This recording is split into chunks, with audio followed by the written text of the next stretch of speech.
episode 119, right? Does that sound right? I have no idea. We have so many episodes.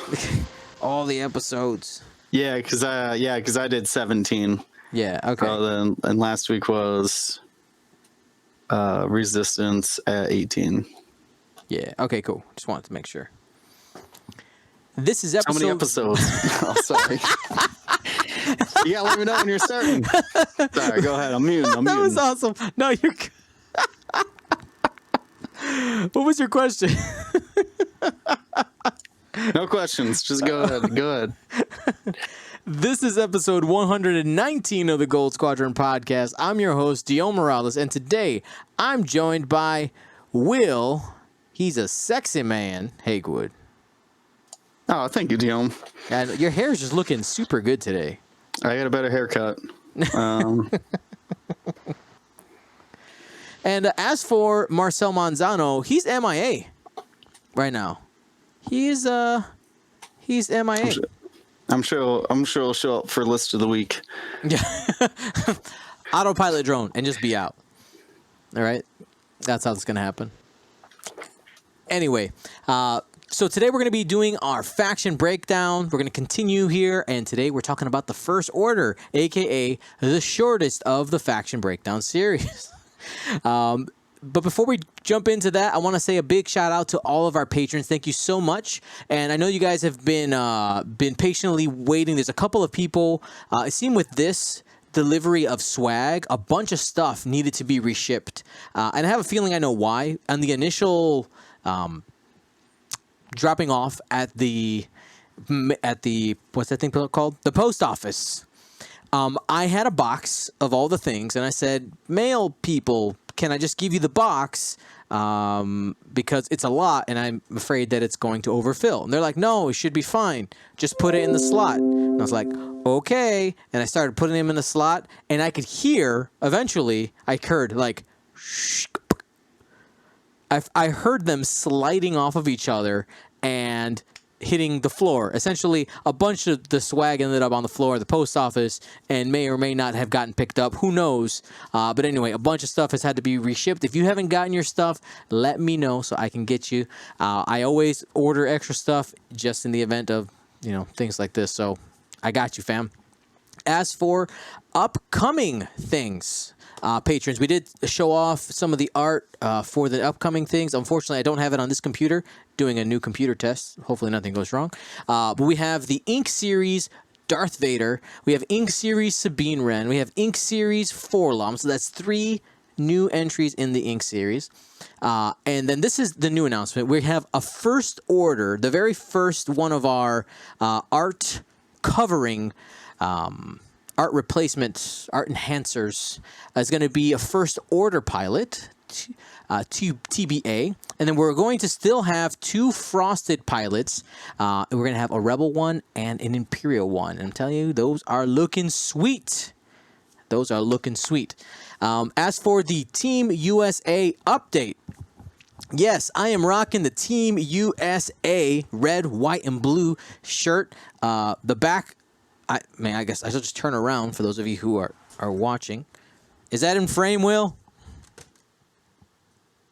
Yeah, it's in frame. It looks good. United States X-Wing. That's right. Sponsored by all of you beautiful people. All the beautiful people who helped out on the GoFundMe. If you placed an order, the box of the T-shirts, just got them in. They're right there on the floor. But, of course, with me going to Gen Con this week, I'm not going to be able to ship them out until I come back from Gen Con. So that's the plan there.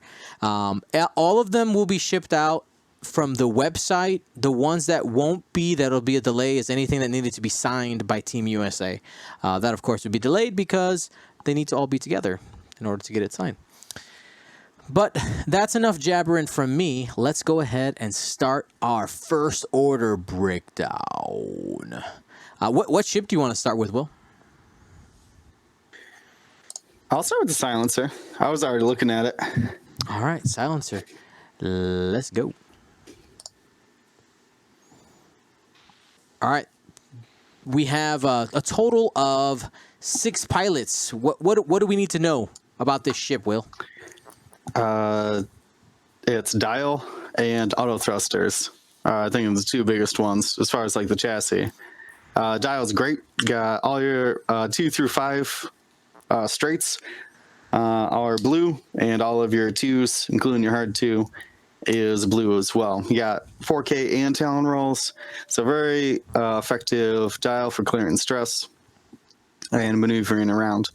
And has this built-in ability, auto thrusters, after you perform an action, which I believe all of them have focus, boost, target lock, and barrel roll. You may perform a red barrel roll or a red boost action.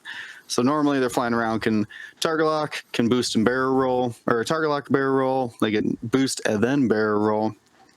So they get a lot of maneuverability out of the dial. And they're pretty healthy, because that's compared to like the Imperial Interceptor. They have twice as much health, and for basically the same ship ability, dial, and attack and defense. Let's see. We got you have a special connection with Kylo Ren. Had. Oof. Yeah. Put him in the past. I let him yeah. So yeah, we'll go ahead and we'll start from the pilot's highest initiative, and we can just kind of work our way backwards there. Yeah, Kylo Ren is a Force user. We know automatically, right? Somebody has the Force. It's good. But I find his ability is, in my opinion, most of the time not even worth using. Let's go ahead and read it here. His ability says, after you defend, you may spend 1 force to assign the I'll show you the dark side condition to the attacker. So the reason why I say, boy, most of the time it isn't worth it. He only has a base of 2 force. Most of the time in situations, you want that force available to modify your attack or defense dice. Using a turn, using a force in order to get this ability to proc, most of the time, I mean, I would think maybe the best pilot crit that you can get out there is maybe Panicked Pilot, but just it's super situational. You have no way to guarantee that it's going to be happening with Kylo, right? He can't take marksmanship or any type of way to turn his attacks into crits. Proton torpedo, but it's very expensive all of a sudden. Yeah. So I just don't think it's worth it. And I actually had a discussion with one of our less experienced players last Wednesday, and he's like, yeah, Kylo, man, Kylo sucks. I'm like, no, Kylo doesn't suck. He's like, yeah, but his ability, it just like never goes off. I'm like, you don't bring Kylo for his ability. You bring Kylo because he's in Initiative 5 and has the Force. And he can boost barrel roll every turn if he needs to. Or barrel roll boost, whatever combination of things you need. You bring him because he has passive modifiers and is extremely maneuverable. That's it. Period. End of story. I mean, if you find yourself the last attack of the round, and you still have 2 force at the end of the round, sure, you just can throw it on because you're going to get the force back anyways. Yep. But yeah, you're never trying to use it, even in like hate builds. You're really not trying to use it. No, yeah, you don't want to. It's one of those where if you didn't need it on defense and you didn't use it on offense, and it, like you said, if it happens, it happens. But yeah, it's terrible. It's no bueno. You know what is good on Kylo though? What is good on Kylo? Supernatural reflexes. That's something I would use this force for. I know it's very expensive. It's a 100-point base Super Kylo, but I just want to explain 100-point Kylo.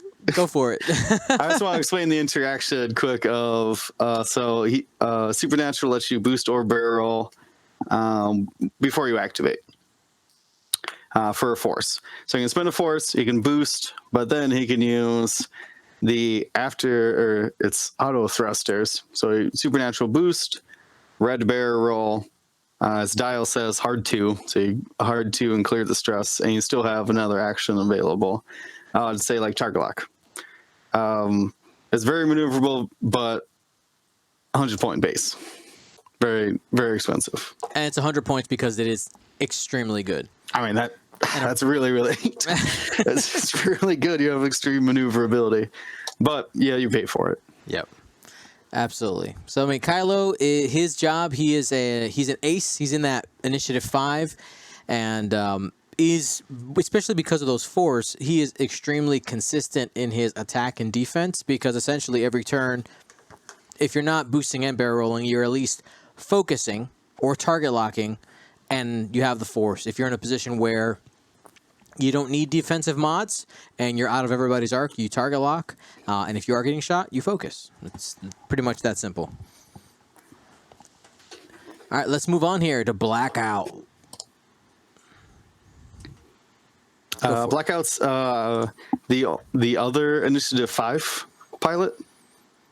It says while you perform an attack, if the attack is obstructed by an obstacle, the defender rolls 2 fewer dice.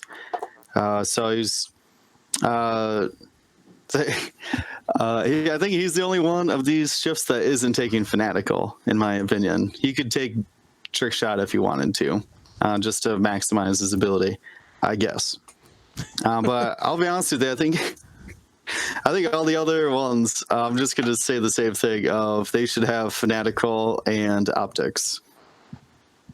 Yeah, I mean, I'm gonna agree with you. Blackout, there's sometimes confusion when Blackout gets played. His overall ability, like the equal sign at the end of the text that he has on his card, is essentially Wedge's ability. Just for all the, the 2 less attack die, because you still get the 1, right? So it's like I get an additional attack die because I'm behind on obstacle, and then I lose it and an additional 1. Yeah. Yeah, it's pretty good. Mm-hmm.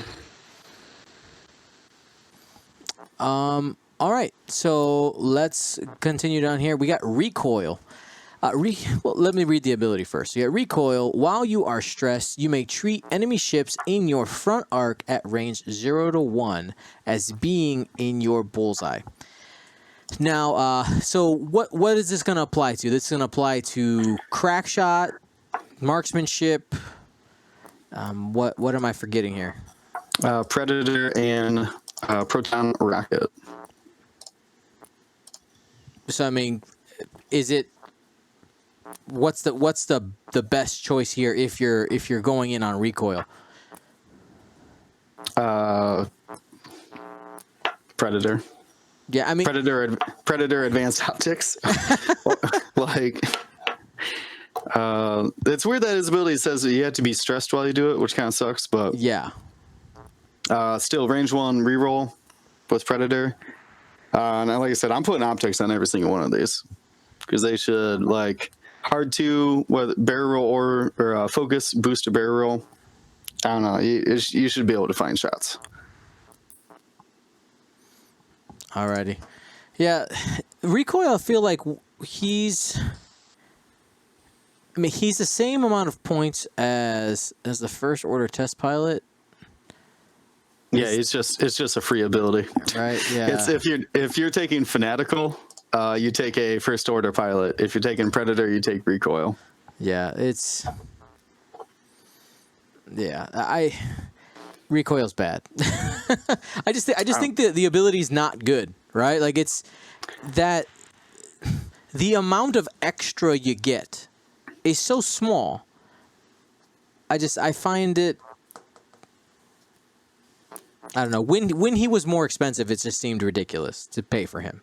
Now he's the same price. You take it for funsies, but most of the time you're not even going to be taking those upgrades because, like you said, you're putting on Fanatical and optics.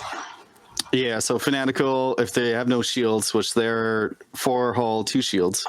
So if they're 2 shields down, they can change an eyeball to a hit when they attack. And optics says if you have a focus token when you attack, you can change one of your blank results to a hit. So it's just like magic dice out there. If they have a focus and no shields, just turn 2 dice to hits.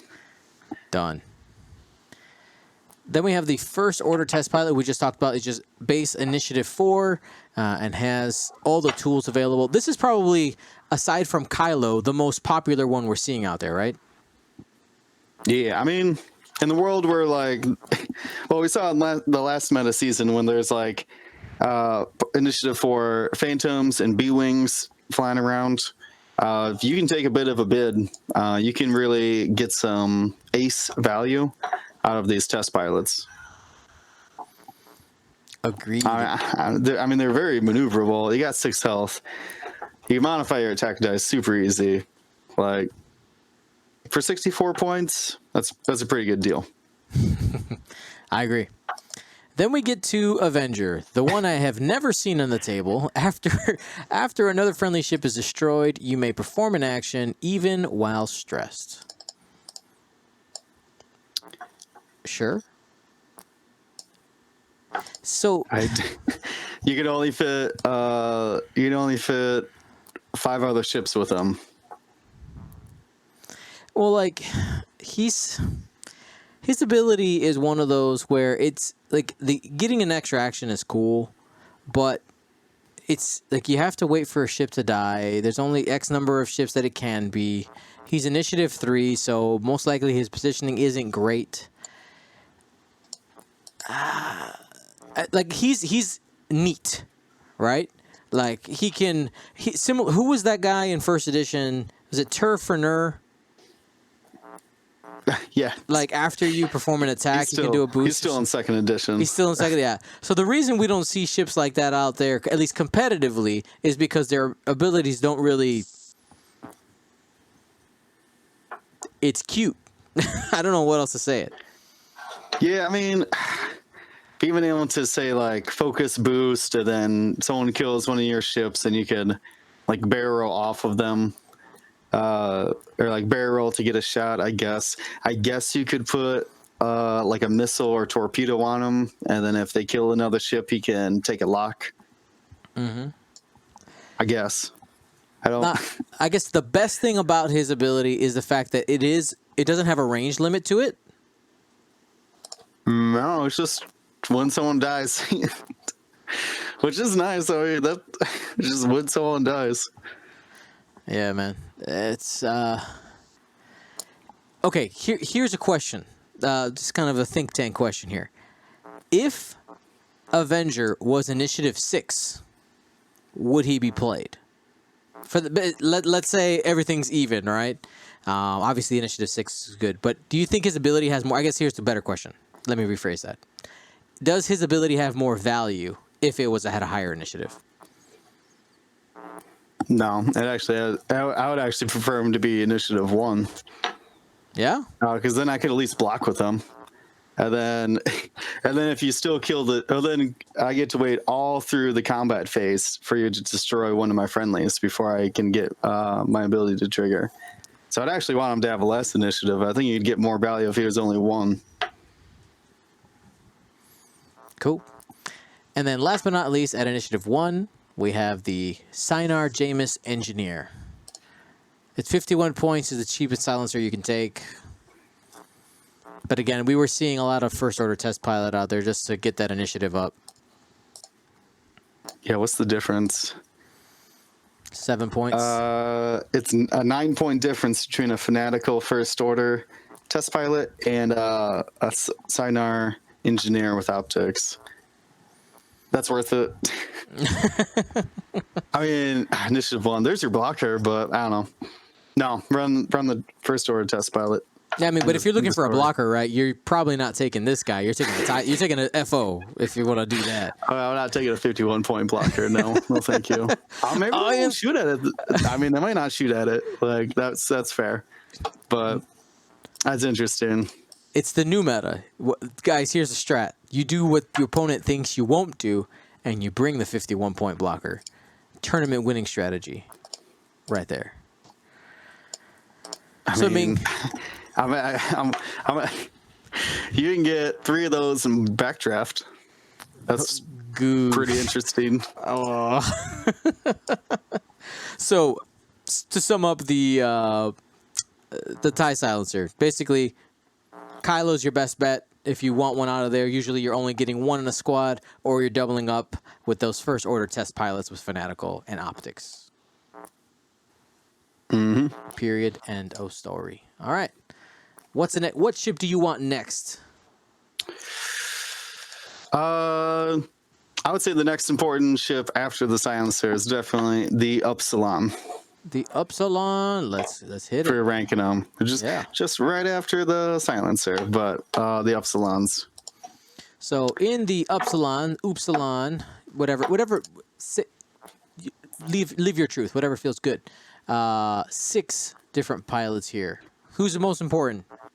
Who's the best? Tavison. Why? He's only the middle of the road initiative 3. Why is he so good?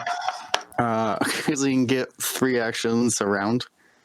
Well, he can get extra actions. Yeah.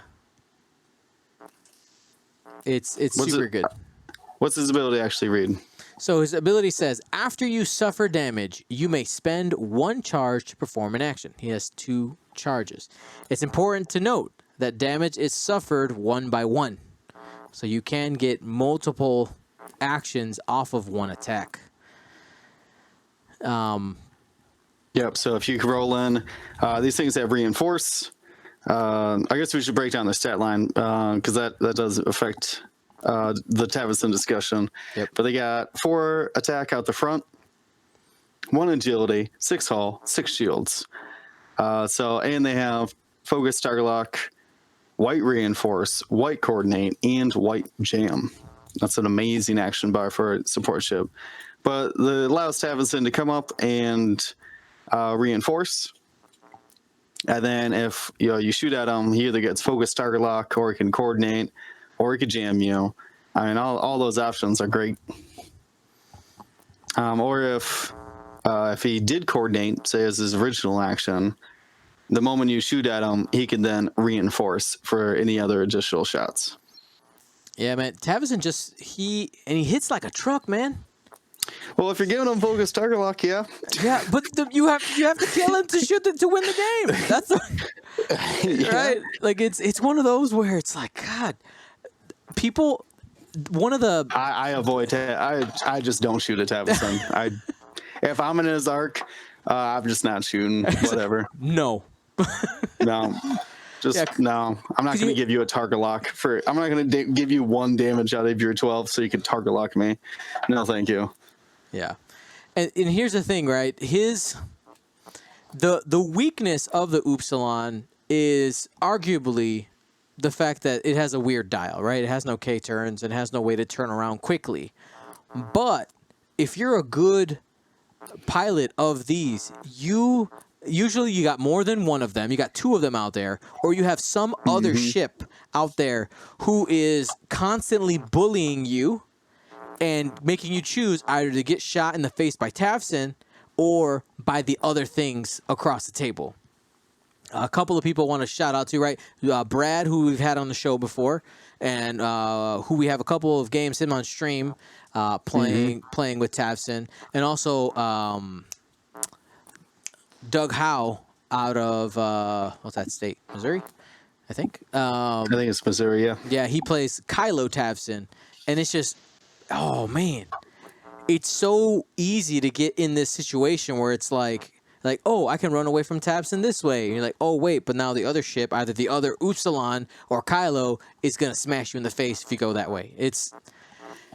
It can be really, I don't want to say oppressive, but really powerful tool if flown well. I think the problem is people who over pursue with Tavson, and then you have problems getting turned around.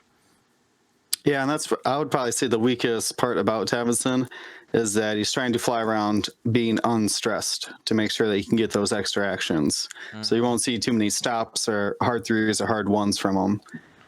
Nope. Now one of the there are some shenanigans with there's a foe fighter. I believe it's called a Muse. Yeah. Muse.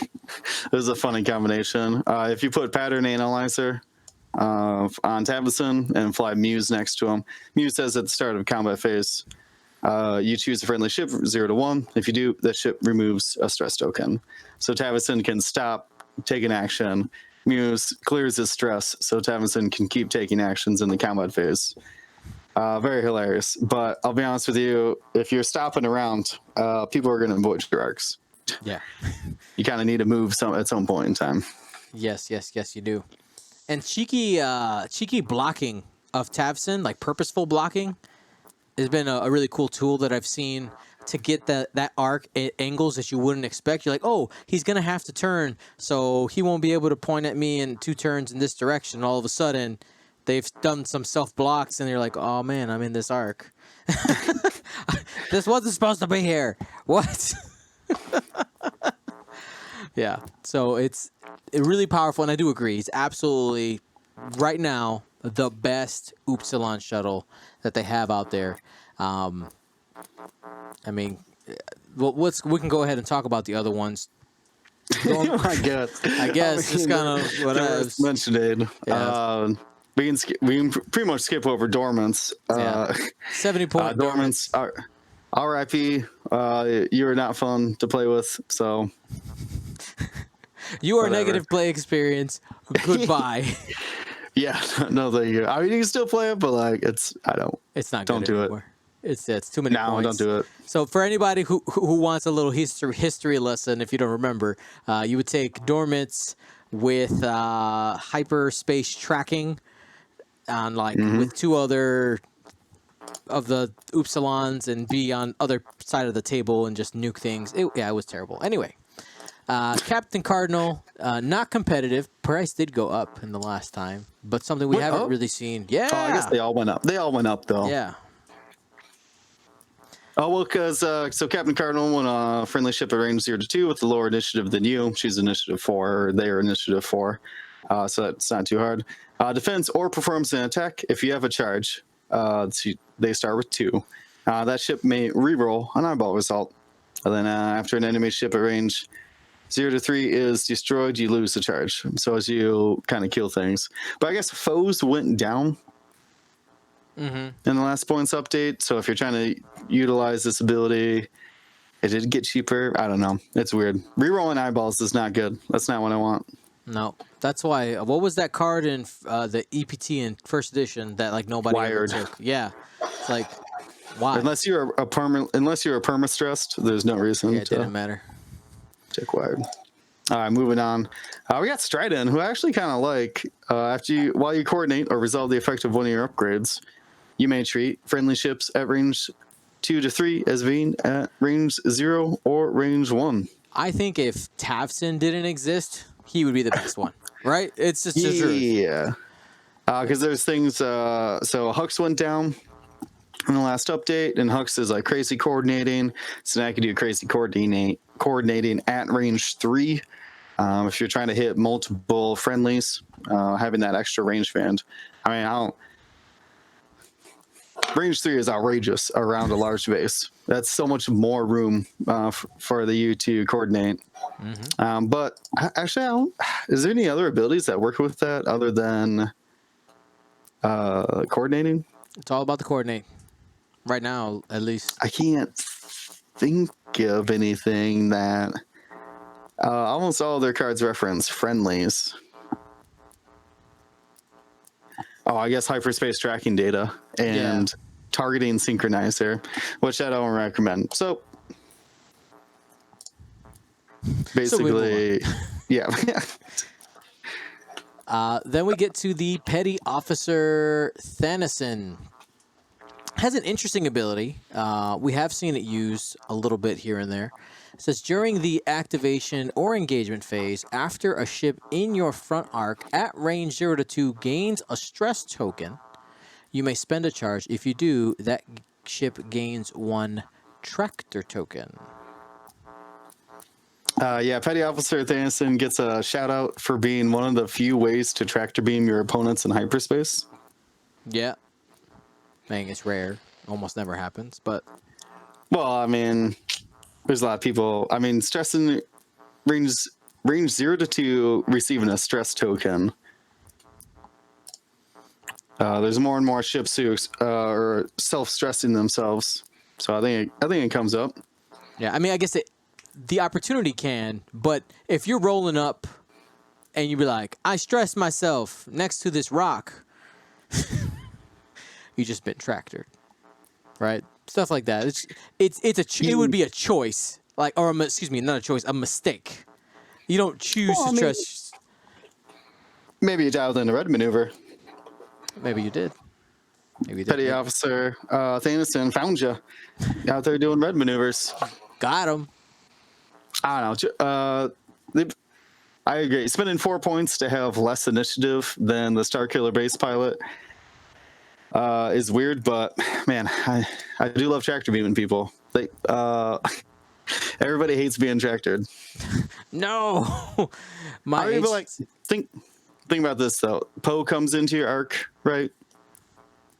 And his barrel is not going to get him out of arc. So instead of being able to take his second action to stress himself, he just doesn't. So he just comes up and focuses. So just spending those 4 points would be like, no, you can't target lock me. Yeah, a denial of action. Fact. But I think most people, and I think we can move on here, most people are just choosing to save the points and just take the Starkiller base pilot, right? Base initiative You get 2. initiative 2. Just there's something just said about that these days, anyways. And only 58 points. That's so cheap for a 4-dice gun out there. Mm-hmm. On 12 health. Yeah, and that's Can't the go thing. wrong. Like that is going to be. It's going to stick around a few turns. It's not one of these where you can just try to wipe it in a turn. It's not going to happen. That won't happen. Upsilon shuttle. Yeah, So- I got to give a shout out to I think the Upsilon might be the only. No, I guess other people could take it with Swarm Leader, but the tech, the first order only biohex crypt codes requires the target lock. Says while you coordinate or jam, if you have a lock on a ship, you can spend that lock to choose that ship, ignoring range restrictions. I think this is if you're running the cheaper ones or even Tavison, the 1 point biohex codes is super nice. Tavison, like in the middle of combat, can coordinate super long range. And same thing with the Starkiller base. If it ever needs to disengage, and it's not target locking too often, it's too busy reinforcing. Cheat codes. Yes, cheat codes. Basically. Awesome. All right. So after talking about those two ships, most of the, at least from the meta we just left, are transitioning from. Most of the list building revolved around essentially having some type of TIE silencer, cough, cough, Kylo, and some type of combination of Upsilon shuttles. A lot of people are running Phasma with it because giving stress is good. And trying to prevent people from K-turning behind you. We might see a little bit more Phasma, especially with the cost of Leia going up again. What do you think? I think Phasma is good. This card says, at the end of the engagement phase, each friendly ship at 0 to 1, that is not stressed, gains a stress token. So stressing people out, like you said, to prevent K-turns or taking their actions away, things like that. Super good. The only thing I don't like about it is that it doesn't double stress people. Man, that'd be cool. That'd be too good. It would be too good. It would be like 12 points, maybe more. Yeah. Well, it is nice, so especially if you're blocking people with the Starkiller base, you can come up, block somebody, they run into you, now they're stressed, now they can't K-turn behind you. All the things. All right, let's go on to the SF. Yeah, because they're kind of do them in order of how viable they are. But yeah, so next up is the SF. So now here is the question: with the points change, shaking up some of the SFs here, is the new best SF the Omega Squadron Expert? Oh man, I got wrecked over the weekend. Well, I don't know, it was a good game, but my Vader did not roll average, which didn't help because he was getting shot at all the time. But I was flying against Omega Squadron Experts. They're the Initiative 3 with the talent slot, so they can take Fanatical. And with Fanatical and Optics, they're 40 points. So you can just run 5 of them and have 10 arcs. It was very annoying to fly against because they got 6 health on 2 agility, definitely focused at some point. They never need to rotate their arcs. Oh, it was a nightmare. Every attack was just 2 hits. Yep. And I think it's the consistency with optics that I think really helps to push this forward. And the thing is, right, we're not worried about the Special Forces gunner. Right, the Special Forces gunner, No. if you ended up taking that, that'd be a significant tax to pay. Well, how many points is that thing? 10 points? 10 points? Yeah, 10 points. And it basically creates a different ship, though, at that point. Right. It's a different type of platform. But being able to take 5 of these and consistently getting 2 hits out there, the consistency that optics create. I think one of the next cards to go up in points is going to be advanced optics. I think it's going to be one of those that's going to really start to shine here in this upcoming meta for both the resistance and the first order. Yeah. Yeah. Though the first order needs all the help it can get, so Truth. So it might be fine. Like, in fact, I assumed Fanatical was going down in price, but I guess it's fair at 2 points. You are not allowed. Yeah, then we go to the ace of the group, right? You got Quick Draw. Initiative 6 is just good. And then, of course, the ability. After you lose a shield, you may spend 1 charge, 1 recurring charge. If you do, you may perform a bonus primary attack. Extra attacks are good, though she's limited to 3 or 4 if you add the shield upgrade on. Mm-hmm. Yeah, man. I almost have to put Special Forces Gunner on Quick Draw. Yeah. Because Special Forces Gunner, so SF has a turret, but it only can shoot front or back. Can't shoot side to side. That's its ship ability, called Heavy Weapon Turret. But Special Forces Gunner, 10 points. When I perform a forward arc attack and your turret is forward, you can roll an additional die. If your turret's in the back, you can do a front attack, then a back attack, which is pretty cool. So it'd be two dice attacks. And Quick Draw, that means Quick Draw can get 2 3-dice attacks out the front as long as she gets damaged during the combat phase or at some point in time. But Hit me, but only a little. Yeah, just a little. And like a base Quick Draw, probably like Fanatical Special Forces. I mean, you can get fancier than that, but you don't really need to. That's 57 points for 2 3-dice attacks. Seems solid. That's called value. Absolutely. And what are some other upgrades that she likes? So we talked about shield upgrade. I like Pattern Analyzer as well. Because they do have sloops and hard ones. So be able to still get your action, especially if you're modifying or trying to modify. You can go Predator on Quick Draw instead of Fanatical. Because Predator could let you modify both attacks as long as you line up the bullseye. Mm-hmm. Yeah, I think out of all the slots on for Quick Draw at least, the talent is the one where if you need to save some points, I think you could not worry about Fanatical if you don't need it. No, it's cute. Like for the last attack, for the last shield that she loses, for the attack back would have the Fanatical bonus. That's makes sense, but it's not necessary. In fact, I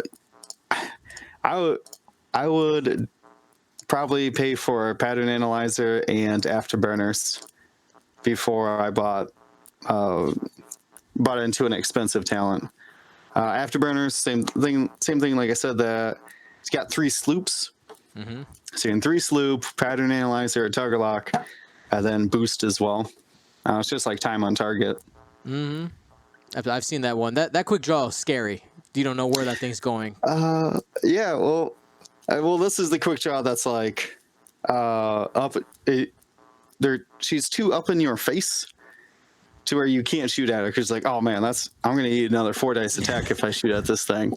But so you would just ignore, and then she sloops behind you and keeps pursuing you, and you're like, oh, now I really can't shoot at this thing. Stop it, girl. Absolutely. Oh man, yeah, we're gonna be giving away some quick draws in the upcoming streams. By the ways, fancy quick draw. All right, quick draw. Let's talk about the least loved of them all. Backdraft. Oh man, Poor Backdraft. I like Backdraft. So It's not bad. terrible. I mean, compared to his friends, he's No, well, yeah. I mean, the generics are just so efficient. Yeah. Backdraft's ability says while you perform a turret attack, if the defender is in your rear arc, you can roll an additional die, which is nice because you don't need to take the special forces gunner. You can keep Backdraft a little cheap. So I'm just fanatical Backdraft or naked, whatever. Just fly around trying to shoot rear arc attacks, and so maybe just optics. I don't know. Yeah. That's the reason why I like Backdraft is you don't really have to invest much into her. You don't need the gunner. You can probably just go fanatical optics. Yeah, my Which is what it sounds like. Sounds like that's what I'm putting on almost every of these. it's an efficient shifts. combo. It's a super efficient combo. Like It is really good. Like getting 2 hits is really good. Consistently 2 hits. That's A+. Yeah, but you're 5 more points than the Omega Squadron. But you get an initiative and an extra dice. I mean, a conditional extra dice. Here's my problem with Backdraft. Like I've played against a few people trying Backdraft, and they're like trying to get me to chase Backdraft. I'm like, no, I'm not gonna chase. I'm not gonna chase you. What? I'm not. Yeah. I make some crazy decisions at league night because it's league night. But when it comes down to it, like a competition, I'm not gonna chase Backdraft. Really? Well, I mean, you an interesting you could do is just put pattern analyzer on Backdraft, and then just sloop in front of people. Here, I present my butt. Pow pow pow pow pow. I mean, it's not a bad idea. Strategy. And then we end up with the Zeta Squadron. No EPT on this one, but I mean, also just an efficient chassis. Like I think we've said for all of them, just throw on optics and call it a day. Actually, would you do something a little different? There's one thing that we haven't touched on, and it's passive sensors. Okay. Passive sensors is the new sensor that says you spend an action to do passive sensors, and then before you engage, you can take a target lock or get a calculate. Now this combo is probably best with the Zeta, and it's for that same heavy weapons turret shift ability. You can rotate, like I said earlier, you can rotate your turret arc only front or back, and you must treat the forward arc requirement for your missiles as turret. So it actually allows you to shoot your turret out the back. What I like about this is that passive sensors, if you take the target lock action, you could rotate your arc as well. They have target locked linked rotate. And an ion missile or cluster or homing, whichever your preference there. I'm going to take ion. It's hard to say. That's still an under 40-point ship. So you come up and you just start tagging people with these ion missiles. Is it good? I don't know. But it's an interesting combo, trying to combo between passive sensors and missiles on these guys. Because we used to see, I played against someone who was running ion missiles and fire control system and a bunch of Zetas. But Zetas went down in price, or excuse me, Omegas went down in price. So people just take them now if they're spamming them. Yep. But I think there's something to passive sensors on these things. I'm just not sure what. Yeah, for one more point, you get the fanatical optics Omega. I know. It's like, but they're not shooting ion missiles though. Truth, and obviously there's ion itself has a really good value. Very good value. Knowing where your opponent's going to be. No dials. Well, Very, very good. rear. I mean, it's really rear arc shots. So if someone's tailing you, you can shoot them with 9 missiles, slow them down, and then you can fight forward out of there. Or whatever. Something. There's something to that. I just don't. I haven't don't unlocked know its secrets yet. No, it's probably just more efficient to be Omegas. So let's digress on that. All right. All right. So last but certainly not the least, we have the FO.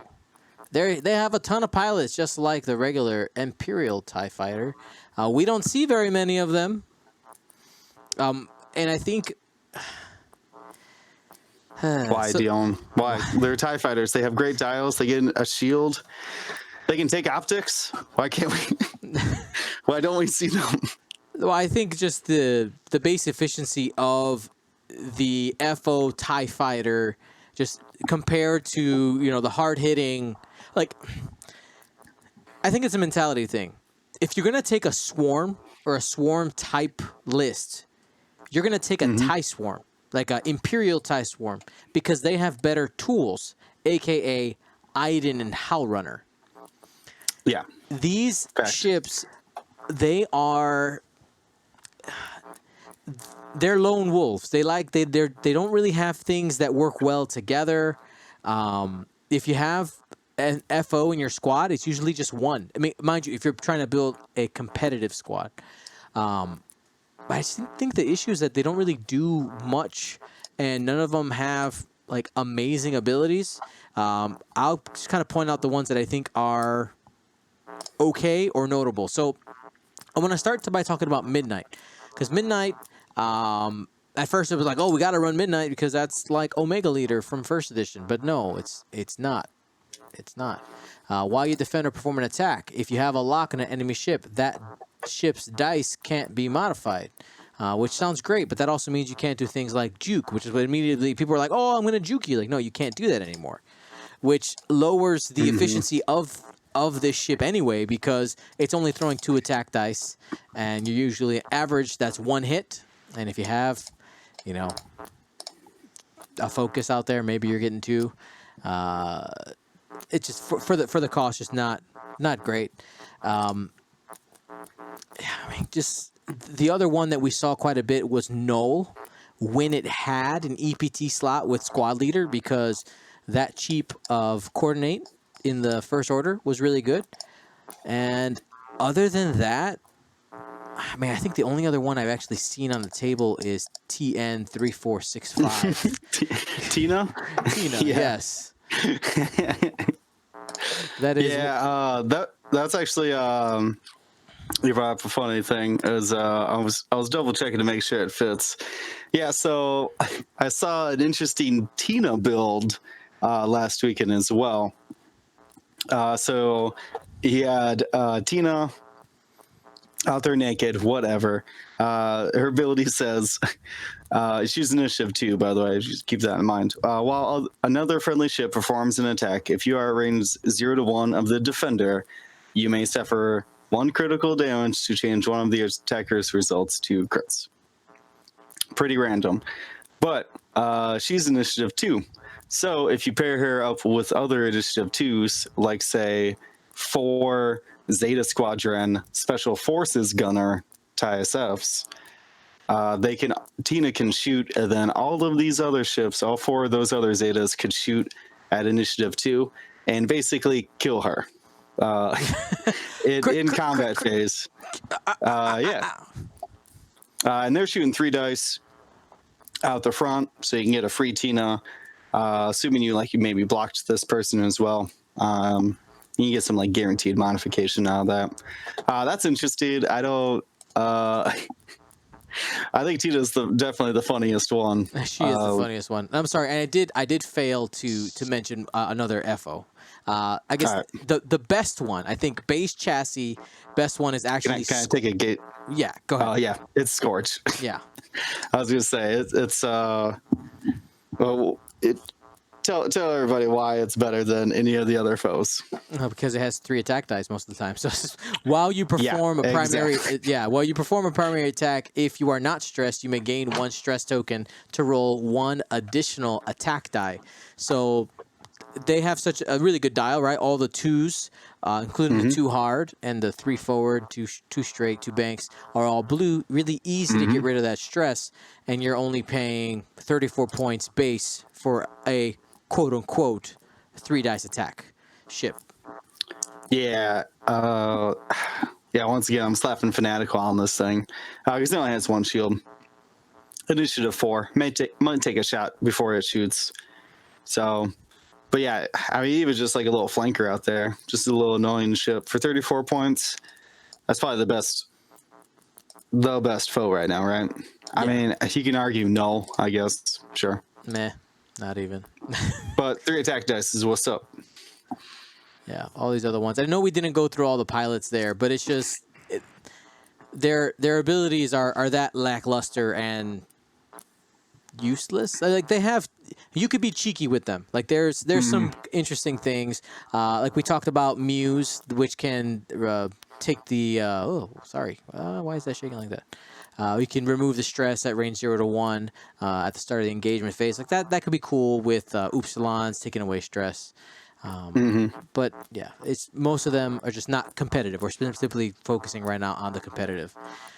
So while I know this actually isn't in the notes, I think it's worth talking about. Oh wow, where did Will go? There he is. But I'm here. In like the First Order has the least number of different ships out of all the factions that are currently available, but we did hear just in the last few days, somebody left a link in the chat, and I want to click it, but I'm going to be a professional and continue casting. I'm clicking it. Let me know how good it is. We just got word of a few different FO, whatchamacallits, ships. Those are those things that are coming to the Star Wars universe in Episode 9. There's the TIE Dagger. There is also that new TIE Silencer, which they're calling Kylo Ren's TIE Fighter. And there is a red version of some type of interceptor coming. That's a 3rd ship. Okay, that's a 3rd ship. And then on top of that, we also have the, well, I'm not sure if it's the same because it's not confirmed yet, but there is also that red interceptor looking thing that we saw in the show Resistance. So that's potential up to 4 new ships coming for FO. Was that link good? Yes. I'm sorry, I didn't hear a word of what you said because I was so distracted by this link. It's funny. We'll watch it later. Okay. It's just a clip of the show. It's pretty funny. Awesome. But yeah, so we got up to 4 new ships coming for FO in the future if FFG decides to add ships to First Order at any point in time. Again, that's the TIE Dagger, Kylo Ren's TIE Fighter, which what they're calling it, which is the new version of the Silencer, a Sith Trooper ship, and then is the Dagger the one that's got the triangle wings? Yeah. The TIE Pizza? TIE Pizza. Oh, sorry, and I forgot about that one. Good, Jazad, thank you so much. And then there's the TIE Echelon that's at Star Wars Galaxy's Edge. That's 5 How did it look? Did you see that one in person? I did see it in person, and I may be working on a video for what I think for what did I call that series? The Shipyard series. Did they let you take pictures in Galaxy's Edge? Oh yeah, I took a bunch. Okay. Yep. Super excited. Shazbot GG. Oh boy, a third side silencer. Yeah, that's what I'm talking about.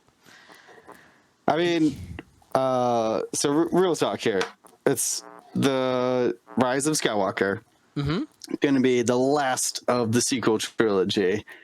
Man, if there is not an epic space fight in this movie that's got all a bunch of crazy new ships, I don't know what I'm paying my money for them. I need a crazy space battle. I mean, yeah, I agree. There needs to be something, right? Yes. Well, here's the problem. The Resistance can't have a crazy space battle. All their ships are gone. They're dead. It's just the Falcon. A whole fleet. First the Falcon. He'll Yeah. get it done. Don't worry. They can do it, I promise. I don't know. Maybe. Maybe they'll have to steal some of the First Order ships. Oh, that So it'll be First Order on First Order. Maybe. I like it. I'm in. But I'm curious to see about that TIE dagger. I know people were calling it, like, being funny and calling it like the TIE Dorito, right? Because it has like Dorito. That's right. That's what it was. Yeah, man. It looks funny, right? They has those it's a triangle. But I think what's gonna happen, because I don't know if you saw, there's like the triangle wings, and then there's like an inside triangle wing as well. I think they're gonna do some like funky like flip out motion things while flying, similar kind of like something in between a TIE Striker and a TIE Advanced prototype. Okay. Something like that. That's my prediction. But we'll see. Yeah, we don't know. I'm excited for the Rise of Skywalker. That's all I know. I needs it. I needs it in my life. All right. Cool. Well, yeah. I mean, that's nice, short and sweet for the First Order faction breakdown. If we're gonna see stuff out there, look out for Upsilons and Silencers. And now, spammed SFs. Yeah, if you need an easy list, Kylo, 2 Upsilons. Start there. Kylo Tamlinson, fill out the points. Absolutely. All right. Well, speaking of the First Order, if you're feeling fanatical, but you also want to rock some Gold Squadron stuff, you can pick up the First Order themed Gold Squadron shirt on our Teespring site. You can type !merch to get the link. Also, link is in the podcast and YouTube description. Whatever feels good. Or if you're like, I don't like the First Order, you can get yourself a heroic hoodie or t-shirt. Whatever feels good. Are you feeling heroic, William? Or are you feeling fanatical? Normally fanatical. Yeah, the fanatical. There is a fanatical shirt on the way. I'm sorry, I didn't get it done and all my crazy stuff. Okay, I'm sorry. Well, you got hoodies now too. Yeah, Winter's coming up. Winter is coming. In the Midwest, winter will be here in 2 months. Don't worry. Oh yeah. So next thing on the agenda we got to talk about is the World Tour. Will.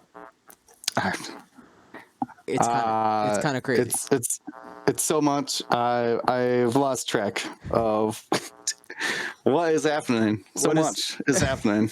So much is happening. So if you want to follow along at home, go ahead and type !events in your chat. A new link will pop up in the chat here, and it'll bring you to the screen I'm showing you here. And you got a bunch of options. You have the Google Calendar link, which will update to your Google local time settings, so that if you're living on the other side of the world or in a country that where I didn't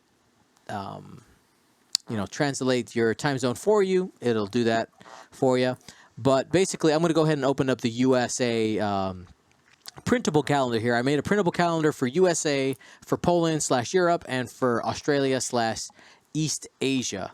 Go ahead and open up the USA one and just kind of give you the lowdown on what is got going on. So we have a bunch of events in the month, starting basically this Thursday. We have practically non-stop content for you guys happening live. So on Wednesday, I would have streamed the FFG panel, but they're actually doing it themselves. Good job, FFG. Getting that content out there. I can just sit there and enjoy it and report on it afterwards. So, so you can just watch. I'm not gonna bust out the camera for that stuff. I might try to get some interviews afterwards, but that won't be live. But then we have Thursday. We have the Paintcast on there. All of our weekly content, most of it will still be happening. But then starting on Friday, August 2nd, we have the Gen Con North American Championships right there, happening Friday, Saturday, and Sunday. Sunday is the final, sponsored by Curl Paw Creatives and District Foundry, by the way. Then the following weekend, the 10th and the 11th, we have the Buenos Aires Open, day 1 and 2, Saturday, Sunday. Then come back home. Then the next weekend on the 17th and 18th, we have the Sacramento Hyperspace Trial, which is AKA the Isophane and Taiko Kelchu and the Real Fun Bobby Hyperspace Trial will be there. And basically from the 17th till... When am I coming back home? Till September 4th, I will not be in my house. I will not be sleeping in my own bed. It's kind of nuts. So I'm going straight from Sacramento to Poland. Poland, the 21st through the 25th. I'll be streaming the European Team Championships and then the European FFG Premier Championship. And then the following weekend is where the super crazy thing happens. It's kind of nuts. So on the 30th of November, from 7 a.m. till about 7:30 p.m. Eastern Time, okay, you will have the Nova Open happening, hosted by William Hagewood. Mm-hmm. That beard, the man, the myth, the legend. Then, I probably should have just put these both in Eastern Time. Then from 7 p.m. Eastern Time, so about a half-hour overlap, is when we start the Australian System Open stream. It's 20-something hours in a row of content for you guys. The 30th, the 31st, and the 1st. It's kind of nuts. Bunch of content happening. Weekend after that, we have the Chicago Hyperspace Trial. Yeah, it's kind of crazy. All the stuff. Look at the calendar. We got the live, all the live things on there, including our weekly content. The podcast will be happening most of the nights because I'll be around to do that. I think there's a couple weeks where there's no podcast at all. Yeah, it doesn't look like we're planning on one the weekend or the Tuesday after Sacramento when you're out in Poland, which makes sense. You guys, I don't even know what time zone you'll be in. Yeah, so that's try the to sync that up. Yeah, exactly. So on the 20th, because Marcel's going to Poland and coming back, and that's so that's why the Tuesday nights just gets trashed.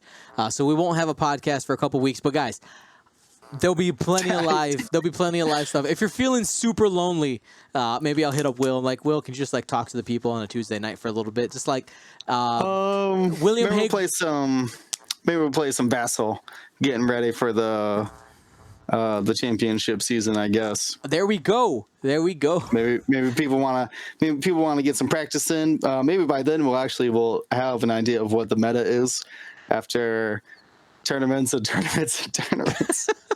We might have a small idea about what's good in the meta, and maybe we could practice some lists. Absolutely. So to recap, that's 1, 2, 3, 4, 5, 6 weekends in a row of non-stop X-Wing action. We got X-Wing happening during the week. We got Paintcast. We got Podcast. We got Echo Base. We got all the content you need.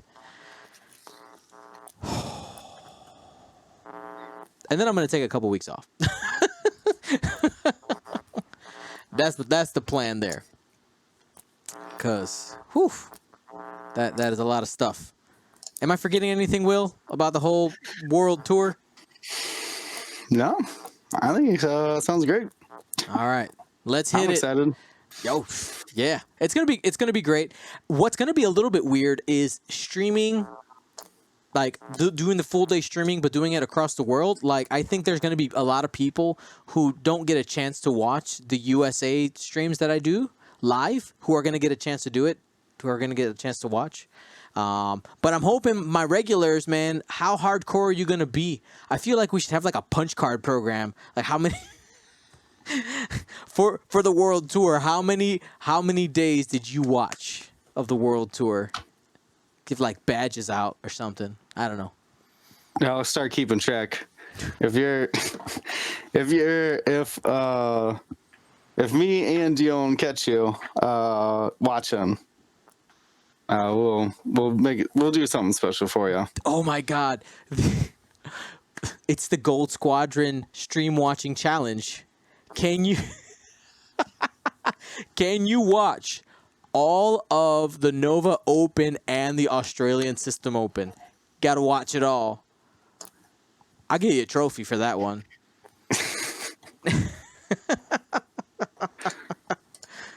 Oh man. Nathan Squadron says the one time you'll be streaming in my time zone and I'll be at the event. Sounds about right. Yeah. People are saying I can't do it. Well, you know what? You watch as much as you can. All right, peek in. At least say hi to me so I can see your guys' faces. Well, wait. Question. Oh, shoot, I lost it now.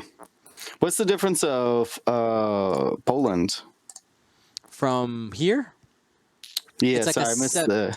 it's a 7-ish hour difference, 7 or 8. And Sorry, I then missed that. Australia is like another 7 or 8. Oh, okay. So you're doing basically early morning. Yeah. I see that now. You're gonna be doing 1 a.m. to 12 p.m. And Buenos Aires is looks like, well, that's the same time zone. Yeah, it's the same. It's just very south. Yeah. Very south, same time zone. All right, well, that's not so bad. 1 a.m. People who early birds, people who work mornings. That's they right. Get some streaming in. You night shift people. I'm gonna be hanging out with night you guys. shift people. It's true. If you get right. off at 11 or 1 a.m., stay up. That's right. Hang out with Dion. Hang out. Get some coffee. Grab the popcorn. Some streaming action. Win some gifts to our friends. That's right. All the stuff. All the gifts. Alrighty. You know what time it is, Will? Hammer? List of the week time. It's that list makes of the more week time. Hammer time. This is where we would insert the copyrighted music, but we can't. All right. So this list comes in from, of course, did I not copy it again? Dang it. Looks like it comes in from Republic Aces. Comes in from Republic Aces. Let's go ahead. I was just looking at it. I'll find it here. You tell them the write up. All right. So the list is, I'll go ahead and read it down first, is Anakin in the Delta 7 with Sense Delta 7B configuration and the R2 astromech. Obi-Wan Kenobi also in the Delta 7 with just calibrated laser targeting, and a Naboo starfighter Rick O'Lee with Daredevil and R2C4. Here's the write-up from the player. Sitting at 194 points, by the way. I've been looking to get together a Republic triple ace list. Anakin 7B was a no-brainer. CLT, that's calibrated laser targeting, on Obi, so I can get soft extra dice in the bullseye, and Rick, so I can go fast and get the extra attack dice as well. While building the list, I tried to go really lean to try to outbid Imperial aces, but the best I could seem to get with some of the options I wanted was 189. I don't think I will outbid Imperial aces, so with that, I thought we'll just go for a 4 to 6 point build and put Sense on Anakin so that I can come up. So when I do come against Imperial aces, I have some tools there. It was suggested to me in the Republic chat that Daredevil is great on Rick O'Lee, and it really is. I also love R2C4 so that I have the option to use my evade in attack as well. Gives me a triple ace type list that mostly hits with 3 to 4 attack dice. Gets double mods and a bit of regen in there too, plus Jedi, which is always worth. Happy face. And for those of you who don't know, I see out of all of the cards, I think everything's pretty common except for R2C4. R2C4 is the astromech on Rick O'Lee, saying while you perform an attack, you may spend 1 evade token to change 1 focus to a hit result. All right, Will, what do you think? The droid makes sense. That droid's like for Rick. So the the C4 droid. Mm-hmm.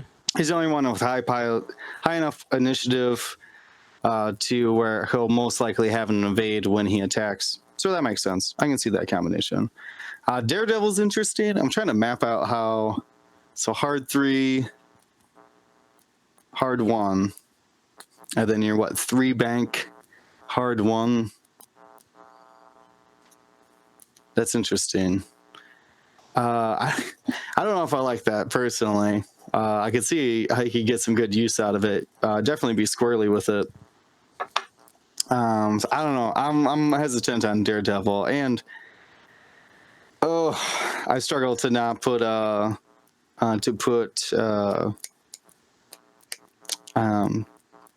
I'm running anything with an astromech slot to not put an R2 astromech on it these days. Mm-hmm. So that's where I'd be looking. If you're trying to get a bigger bid, I think you can drop down to like Predator or Crackshot and an R2 droid. That would get you a couple points. Just 3 though. It's hard to say. I guess if you rip Sense off, now you got a 14-point bid. Now you got a real point or a real bid at that. But it's hard to say. I don't think it's a bad combination. I just want mods. I want that Predator or Crackshot or something on Rick. Shoot, even Lone Wolf. Wouldn't be too terrible. I don't know. Rick's a versatile platform, so a lot of things should be good to him. I'm interested in that Daredevil about because you're mostly 3 banking then. 3 bank, hard 1, I guess. Interesting. Have you heard about that? Have you seen anybody using that? Heard about the Daredevil on Rick? No, I haven't seen Daredevil out there. So one of the droids that I really like in the Republic and that I expect this people might not like this, but it's the truth. One of the tools that we might start seeing here pretty soon used is R2A6. Mm-hmm. R2A6, for those of you who don't know that one, is after you reveal your dial. By the way, there's no charges on this. You may set your dial to a maneuver of the same bearing of a speed 1 higher or lower. So you go 2 hards, 2 banks, and 2 straights all day on Rick O'Lee if you wanted to do that, and can determine, you can just change it up as need be. But honestly, the other platform that this is really good on is on the Delta 7s. So one because like I want to go to a fresh one here. One of my issues with his list is like he's in this weird spot where he's not really going for a bid, but he wants a bid a little bit. I think I would either have to make the choice. Do you want the bid or do you not want the bid? Because I think those are like I don't like the idea of being in the middle, not being decisive here. I honestly would rip off calibrated laser targeting on Obi-Wan to get some points there. I would then take this R2 astromech and say, you know what? If we're going for the bid, I'm gonna go with instead of R2 astromech, I'm just gonna try to not be shot. Maybe actually, you know what? Let's leave that Anakin in there. We'll go with Rick O'Lee, R2A6. right there, and maybe leave it at 191. I think that's maybe what I would do. I don't know if I like R2A6 on Rick. I think it's really good on Anakin. It is. It's amazing on Anakin. Yeah, it's Anakin with supernatural reflexes, and this is really good. Okay, well, we're going to have to take out Obi-Wan to get that on the list. Correct. Yeah, it's hard not to put Healing Droid and 7B on Anakin. Yeah. And I think we're running into the issue that I ran into when I was squad building for last week in League is Rick plus 2 Jedi is really awkward to build. I got a suggestion, and I think I'm just going to make both of them make them both Delta Bs and fill out to 200. I think you'll be fine. Just rip off things until they fit. Yeah, at 4 points, I'm basically looking at at 200 points, 7B R2 Anakin, 7B Obi-Wan, and an R2 Rick. And just have points on the board, kill things. There you go. I think if you wanted to be maybe since you're not going for the bid, how could we get sense in there? I know you can't. You got to drop the healing droids. And I would rather put sense on Obi-Wan, by the way. Okay, yeah, I'm just kind of throwing it up there. Oh no, I'm just saying. The original list had sense on Anakin. Anakin's got to be modifying his tech dice. So you got 5 points. I don't know. Maybe. Yeah, so sense Delta. I don't know. It's hard to say. I don't know. It's a struggle as well. I think there's definitely something there between Anakin, Obi-Wan, and Rick. Just depends. I don't really feel like. And I think the thing is, right? We want all the toys. You can't in this list. You can't have all the toys. On all of them. I'm still hesitant to bring the calibrated laser targeting, unless I'm a very cheap support Delta 7, like a Plo Koon or Luminara, CC-Teen, all those guys. Maybe with Obi-Wan. I just don't like it on Obi-Wan. Yeah. Might as well. It's still just too inconsistent. To spend 51 points on a 2 attack dice ship, I don't like it. Agreed. Well, how about this? We'll kind of meet him in the middle. We took off the healing droids. We got 7B on Obi-Wan. We got sense in there. We can give him back his R2C4 for his modifications on Rick. There you go. And we're at 200. There you go. I like that. Yeah, Obi-Wan needs to be doing damage, so. And he needs the sense more than Anakin. Yeah. And the thing is, you see the information, you still can use it for Anakin. I think it's most important to get that on the ship that's going to be kind of in the mix. Because Anakin wants to be doing his old arc dodgy thing in and out of the fight. Obi-Wan most of the time is going to be closer to the scrum, at least, than Anakin. That's fair. Yeah. All right. Well, hopefully that helped you out there.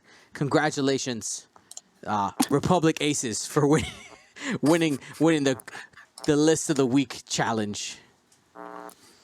Alrighty. So last but not least, sorry. Oh, that was I just had that pulled up too. That was from Luke Bredin. Oh, there. Yes. Bredin. Luke, thank you for your submission. Alrighty. Here is today's question of the week. Question of the week comes from Crazy Vulcan. And it says, should MOV be removed in favor of points killed to determine the winner instead of surviving points? If the issue with slow play is that players are more focused on keeping their lists alive for more MOV advantage the next round than killing the opponent, would changing the scoring structure make that difference? The so to answer this question specifically, and if I'm understanding this correctly, you're still the game does work through points destroyed. Yeah, I'm Yeah, confused. that's. I understand what he's saying. I think the idea is that he's wondering how to remove the advantage of like a bid and things like that, and running away. Oh yeah, because I guess the bid would factor into that, wouldn't it? But Okay, but so it's not there's. it's not in his question. Is the problem, right? It's Oh not. sure, It's not in it's the. just a way that you could kill. It's just a way that could the situation is describing could work. So okay, that makes sense now. Yeah, and I think overall the idea we'll kind of address your idea, Crazy Vulcan, more than just your specific question, but what is a possible change to the scoring system that would encourage people to engage? And I mean, that's a tough one. I got a What do you couple think? ideas. Hit me. First one is that you should have to forfeit your bid. That's what you pay to choose first player or not. Ah, okay. So that is points. So you brought a 20-point bid. I've just earned 20 points. Yep, If we're playing again. that's what you had to pay to choose first player or not. Okay. I mean that I That would wouldn't be opposed simplify to that. would simplify bids real quick, Well, right? Like, because you're paying for it, essentially. yeah, yeah, because you can't just hold on to it for MOV later on. It is at that point a double sacrifice. You need to sacrifice points out of your list, and you need to sacrifice points destroyed each game as well. And that's just, I don't like bids. I don't think it's the best. I also don't like a lot of things, but as far as the getting people to attack each other, that is a way to force that. So now, if you do bring a bid, so you brought 5 points, and I only brought a 1 point bid, so I couldn't find an upgrade or something. You start the game behind, which now you need to go find points to kill to get up on points. I like that solution, Will. I like that a lot. I know, right? It also saves it from like, yeah, if you have a 20-point bid and say the list that like really was abusing it was Gary Finn and Anakin Obi-Wan, where they have Anakin Obi-Wan less. Gary Finn is I think the list, or like a Vader Soontir, but no one flies that. And it's that half your Gary, a 1 health Gary at 75 minutes is still worth her like 50 plus points plus your 20 something point bid. So at 75 minutes, as long as you have Gary at 1 health, you still hold on to 70 points. All right, and which doesn't make any sense. And there's no way to half points the bid, right? Like that bid is locked up until the very last ship gets off the table, which has been a problem of the game since its inception. Yeah, I would definitely say that. I'm trying to think of. Well, do you have an idea? I'll try to think of a second one. So I mean, we worked on the X-wing objectives. I know that was something that a lot of people like that idea of being able to include something else in the game in order to earn points that wasn't points destroyed necessarily. But I think the problem with that is you start the base part of the game is just trying to destroy each other. But I like the scoring. Honestly, I think your suggestion right there is the best one that I've heard. I want to do that. No, I agree. I think Imperial Assault, Armada, Legion, like literally every other FFG miniatures game. Every time you sit down, even in a competitive game, you sit down and you play a scenario. It might be randomly chosen for like this round of the tournament, or it's this table, or whatever. But it's like one of 3 or 4 options. Imperial Assault's a little bit crazier because it had a lot of scenarios, had like new scenarios and things like that. But even if they were just like super simple things of like first player gets to choose an obstacle, and you you can like score extra points to say like finish the game quicker, or even something like I'm trying to think of. You ever play Fortnite? I know this is a dumb question. I know. I know what you're talking about, like where you Okay. force the ring in. Exactly, Yeah. the ring in. I don't play Fortnite. We're gonna have I- William streaming Fortnite while I'm in Poland, God. guys. All right, too. Tuesday nights. I just right know here. I just know that Fortnite's a thing, and there's the World Championship. So I was watching a little bit. The high level play is interesting, but no one cares about that. In Fortnite or these battlegrounds games or whatever they're called, Royal Battle. I don't know. Battle Royals. Yeah. Battle Royals, thank you. The zone gets smaller and smaller, and I would love to see that of like in this scenario at the end of round 3, at the end of round 3 and going forward, like a ship at range 1 of the board edge takes a damage, and then in the 4th round, a ship at range 1 takes 2 damage, a ship at range 2 takes a single damage, and it'll just squeeze you guys into the middle to fight it out until you die.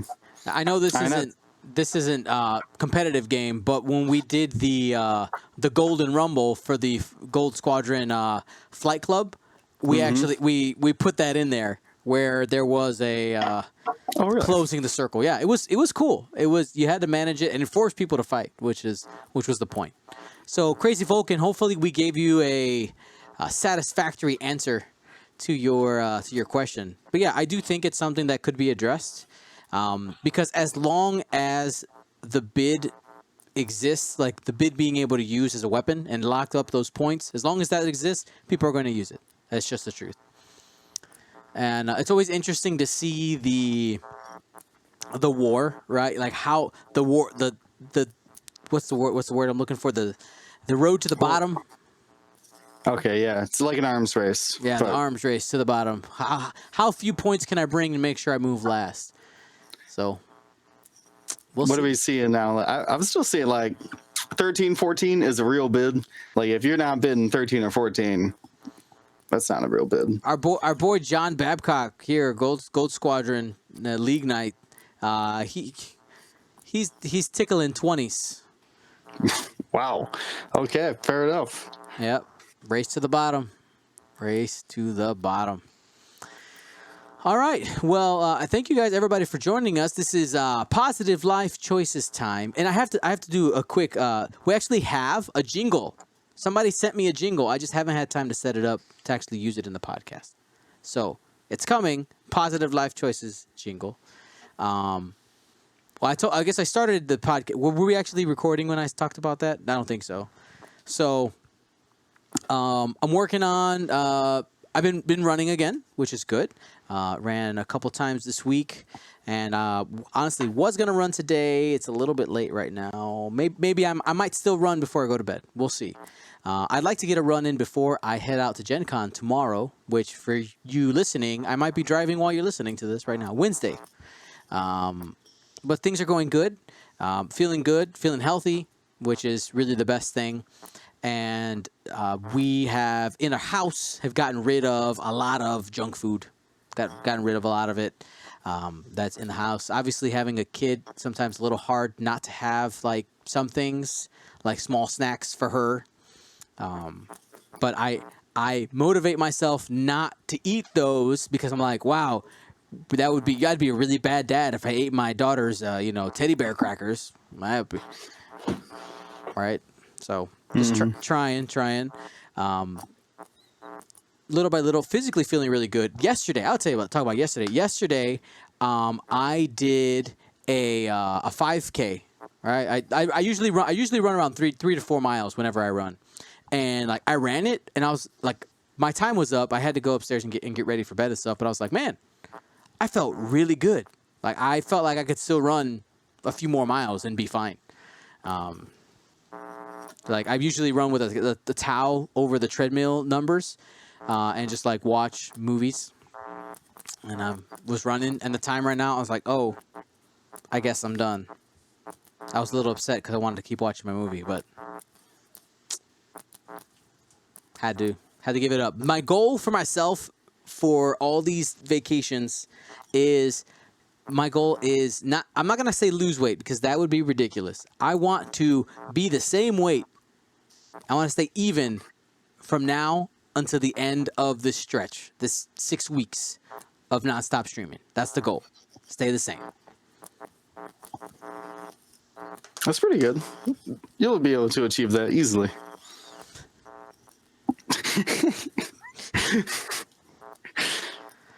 It'll be no problem. I'm gonna try. Man, I know people are like, Dion, just like one drink, man. Let's just have some pizza, man. Just have some pizza and we'll order like brownies a la mode, and it'll be okay. It's all so good. It's fine. I'm gonna take my Stormtrooper doll with me to all these events, and he'll keep me from eating. No food. Or not no food. Less food for you. No food. Starve. No food from here till September. Stream. No food. All right. Anything positive life choices for you, sir? Yeah. I met my goal that I set last week. I was able to not smoke during Saturday's tournament up in Masson. I smoked right afterwards, though. It was great right afterwards. But I came in a disappointing 17th place, and that just rubbed me the wrong way. Had a very tough last game against the TIE Swarm, and it did not go good. I looked embarrassed. But no, so I was able to. We played 5 rounds, so I went 5 rounds without. And that'll hopefully be the hopefully that'll be forever now. I'm trying not to so accomplished it once, Dion. Should be easy to accomplish it again. So no more smoking at tournaments. There you go, little by little. Isophane in the chat saying, I got you, Dion. I have apples and bananas for snacks, and I have a treadmill if you want to use it in Sacramento. Yes. So here's the thing. Because of how long streaming takes, I'm going to have to be, in order to get my running in, I'm going to have to be a little antisocial, just a little bit. Because I'm either going to have to run before or after, which most likely will be after. Maybe. I don't know. We'll see. But yeah, I think we're done for today, man. You got any shout outs to anybody? Anything you want to throw in before we shut it down? Marcel never showed up. Rest in peace, our brother. No, that's it. Just shout out to everybody going out to Gen Con. Go out there. Remember, for any conventions, little pro tip, everything is going to be fine. Something will happen, and it's going to be okay. You know what I mean, Dion? Yeah, man. Yeah, like my tips here, talking about competitive environments, don't get high stress, have fun. Play the game. Something goes wrong in the game, it happens, move on. We'll play. You get to play another time. You're there to play games. If you've paid all the money to go to Gen Con, you're there to have a good time. So have a good time, especially all these events, any of these events that are happening. Like, let's focus on having a good time, keep that community feel, and just try to keep it positive. And with all these events, make sure you're doing things like washing your hands. Bring hand sanitizer. But anyway, for everybody here at Gold Squadron, out.